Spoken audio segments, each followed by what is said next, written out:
La vida es un viaje. Y de nosotros depende si será un buen o mal viaje. Bienvenidos a Estación Victoria.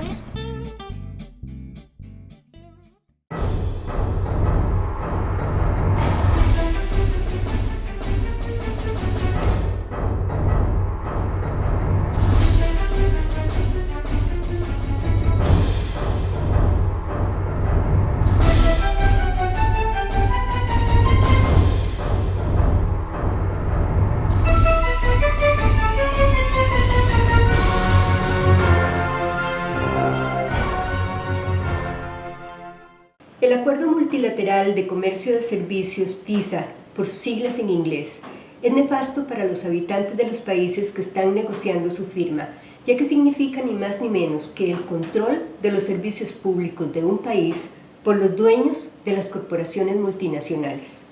Entre otros hablamos de los servicios de salud, educación, agua, telecomunicaciones, electricidad, etc.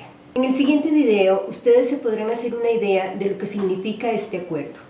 También van a oír hablar de las tres grandes T, que son tres acuerdos: el TPP, el TTIP y el TISA. Costa Rica está en dos de ellos, el TISA y el TPP, que es el Tratado Transpacífico. El TTIP se está negociando únicamente entre la Unión Europea y Estados Unidos.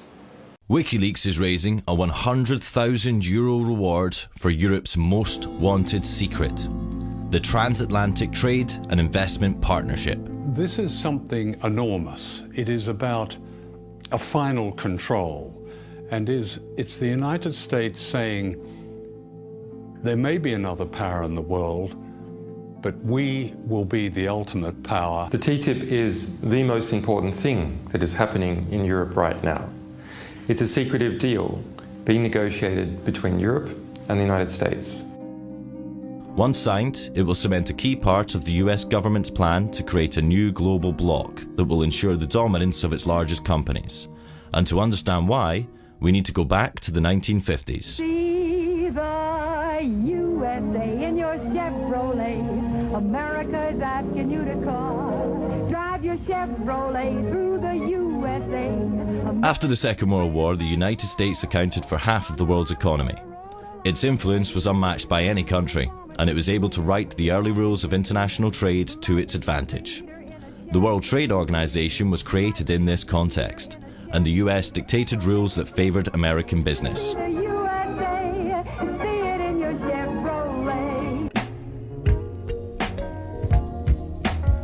But as economies like China and India joined the WTO, it became a more democratized arena, and the US found it harder to control its decision-making.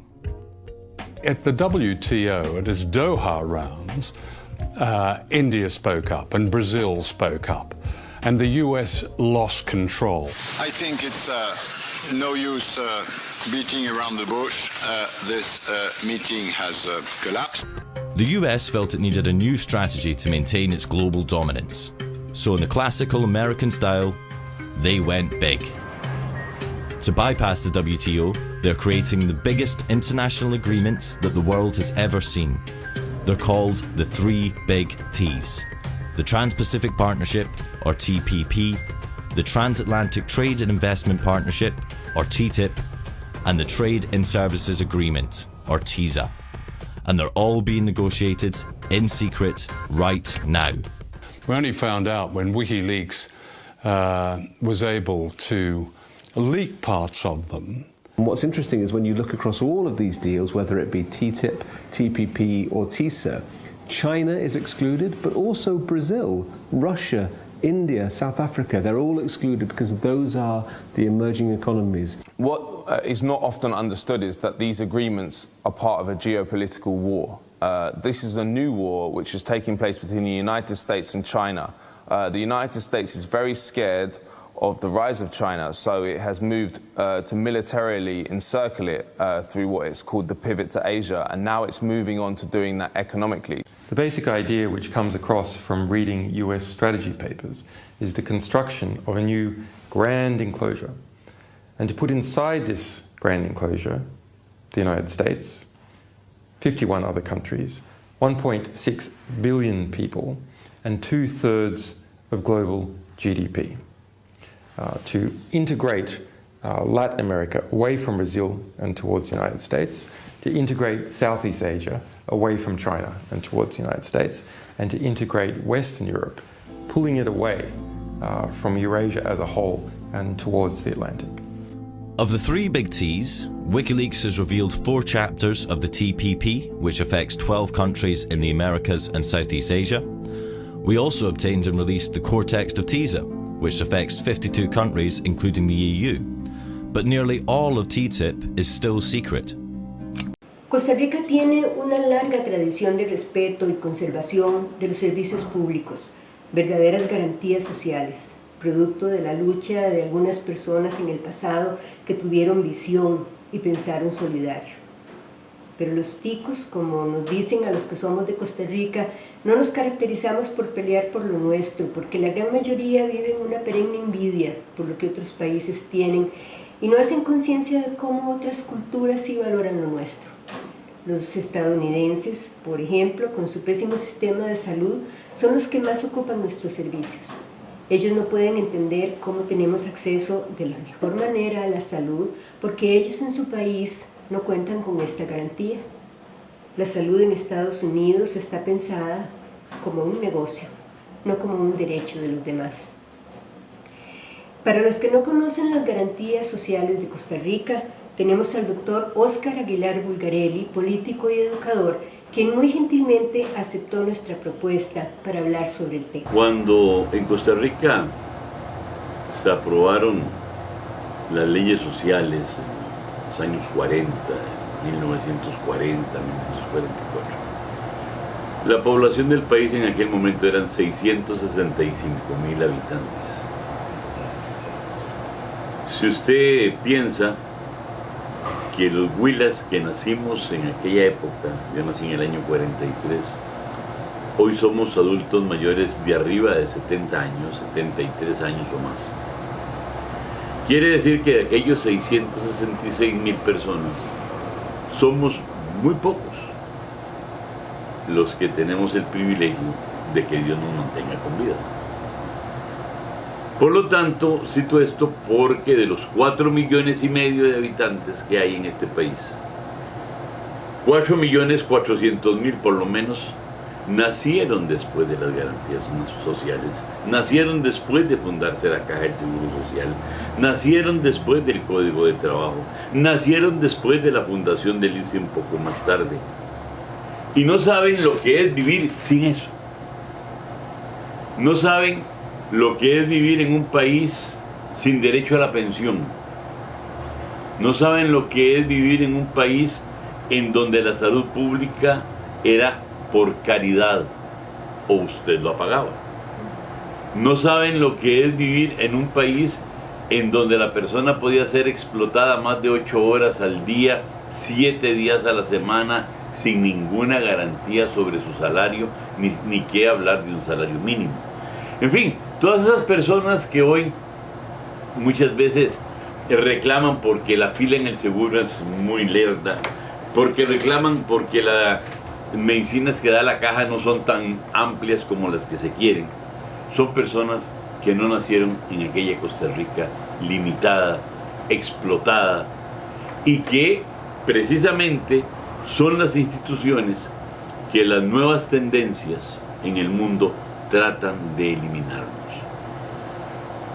Costa Rica es un país privilegiado porque hemos hecho las cosas en el momento adecuado, en el momento preciso, y eso nos ha permitido tener una sociedad, ¿qué le diría yo?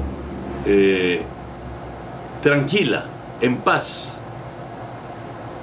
equilibrada, pero a su vez eso nos ha hecho un daño.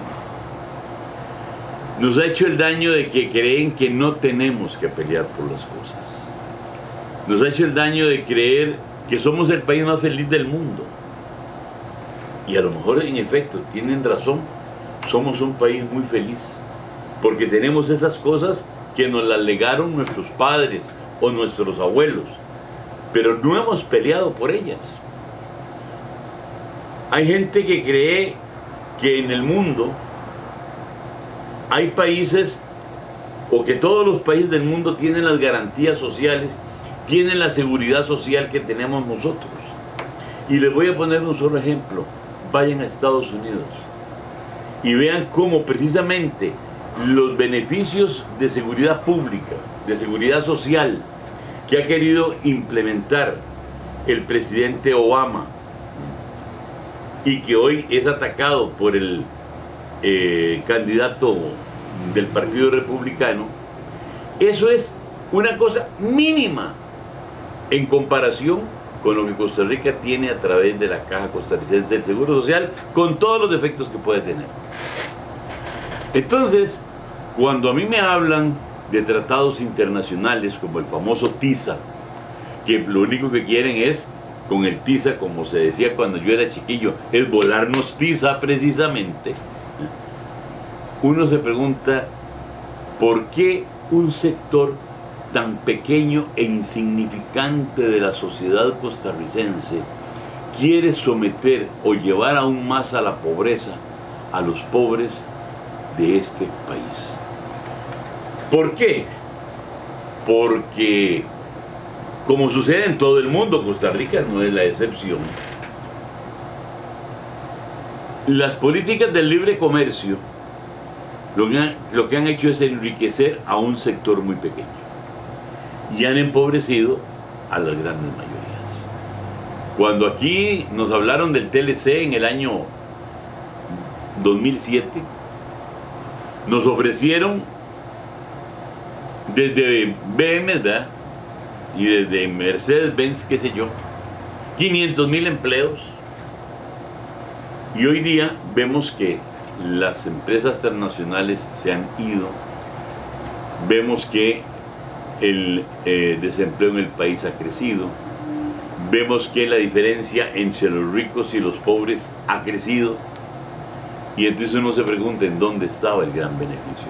Sí, el beneficio para unos pocos, para los que tienen en sus manos las páginas de los periódicos o las cámaras de televisión, para que le sigan haciendo creer a la gente que nos estamos beneficiando. Precisamente hoy, estoy grabando este programa, sale un comentario muy interesante de una señora Gober en el periódico de La Nación, donde habla, claro, ella es su visión es pro tratados internacionales, y precisamente por eso vale lo que dice, y es que señala cómo la globalización ha traído injusticia y cómo los tratados internacionales han traído injusticia. Entonces ya no lo decimos los que siempre hemos estado contra esto, sino que el Fondo Monetario Internacional hoy plantea la necesidad de que las políticas del fondo sean diferentes, porque lo que han hecho es crear pobreza. Eso lo acepta hoy el Fondo Monetario Internacional. Claro que los países dueños del fondo lo que hacen es tapar con su poder mediático, tapar con su poder económico lo que sus técnicos del Fondo Monetario Internacional hoy están diciendo. Claro, posiblemente la secretaria general del fondo, o la directora general, como se llame, ayuda a tapar lo que sus técnicos están diciendo, porque lo que están diciendo es que han estafado al mundo. Ahora, cuando usted va y ve lo que pasa en general, ve Alemania, ve Francia, ve España, ve Grecia, ve Italia, ve Estados Unidos, y se da cuenta que en todos hay una enorme reacción a las políticas que se han implementado en el mundo en los últimos 35 años.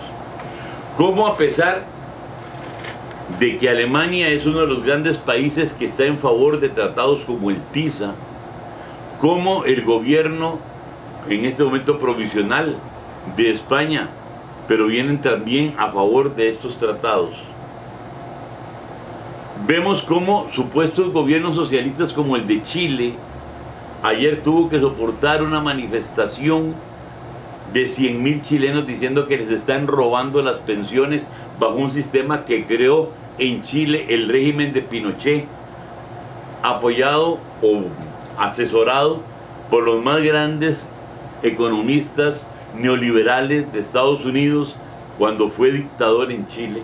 Y hoy los chilenos dicen, nos están estafando, porque están recibiendo las pensiones por las que han pagado toda su vida, por las que les han rebajado el 10% de su salario toda su vida, y hoy reciben las pensiones que son menores al salario mínimo establecido en Chile.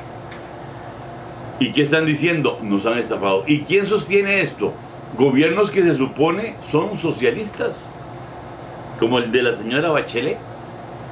¿Por qué? Porque las presiones que reciben de los poderosos son tan grandes que lo que hacen es doblarles el espinazo. Pero todo tiene su término. En la historia nada es eterno. Cuando los pueblos empiezan a darse cuenta que la demagogia y las mentiras empiezan a pesar más que los beneficios que les ofrecieron, los pueblos empiezan a rebelarse. Estamos en Estación Victoria, haciendo una parada para hablar de la vida y el Tratado Multilateral de Comercio de Servicios.